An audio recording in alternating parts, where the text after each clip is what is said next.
ছাত্রলীগের সাবেক নেতাদের তোপের মুখে পড়েছেন আওয়ামী লীগের সাধারণ সম্পাদক ওবায়দুল কাদের। আজ সকাল 11টায় বঙ্গবন্ধু অ্যাভিনিউয়ে দলটির কেন্দ্রীয় কার্যালয়ে সাবেক ছাত্রলীগ নেতাদের নিয়ে মতবিনিময়ের উদ্যোগ নেয় আওয়ামী লীগ। তবে অভিযোগ উঠেছে, মতবিনিময়ের জন্য সাবেক ছাত্রনেতাদের ডেকে কথা বলতে দেওয়া হয়নি। এই নিয়েই বিশৃঙ্খল পরিস্থিতির সৃষ্টি হয়। জিয়াউর রহমান সেরকম একটা ভণ্ড মুখোশধারী মুক্তি, এই মানুষগুলোকে কি এটা আমাদের জানতে হবে। এদের চরিত্র উদ্ঘাটন করতে হবে, তাহলে আজকে তাদের উত্তরসূরিরা বাংলাদেশে যে নষ্ট রাজনীতি, সাম্প্রদায়িক রাজনীতি, জঙ্গিবাদী রাজনীতি প্রবর্তন করেছিল, তার ব্যাকগ্রাউন্ড আমাদের জানতে হবে। এদের উত্তরসূরিদের কর্মকাণ্ডের আসল চেহারা উন্মোচিত হবে, যা এখন উন্মোচিত। কি বিভৎস, কি নারকীয় ধ্বংসলীলা, কি তাণ্ডব হিংস্রতা এই বাংলাদেশে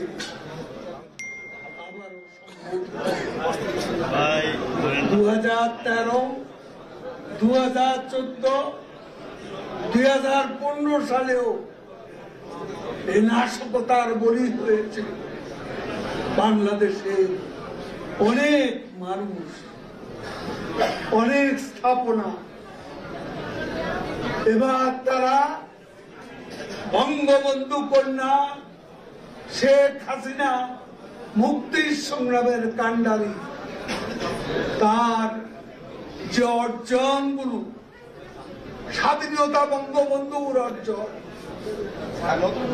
আর মুক্তির সংগ্রামে পদ্মা সেতু সব যে অ্যাচিভমেন্ট গুলো, এই অ্যাচিভমেন্টের উপর তারা আঘাত এনেছে।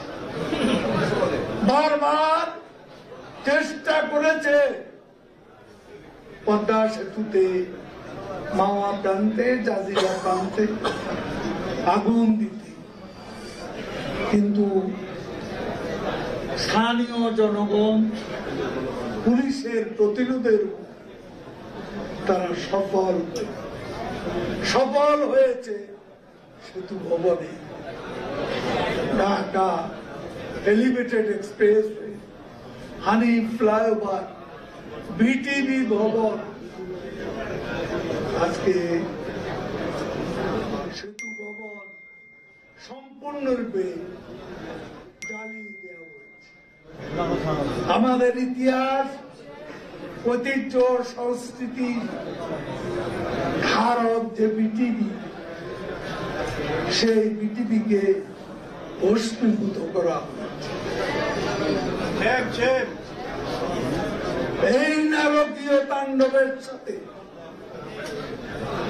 আজকে আমাদের লড়তে হচ্ছে, একসাথে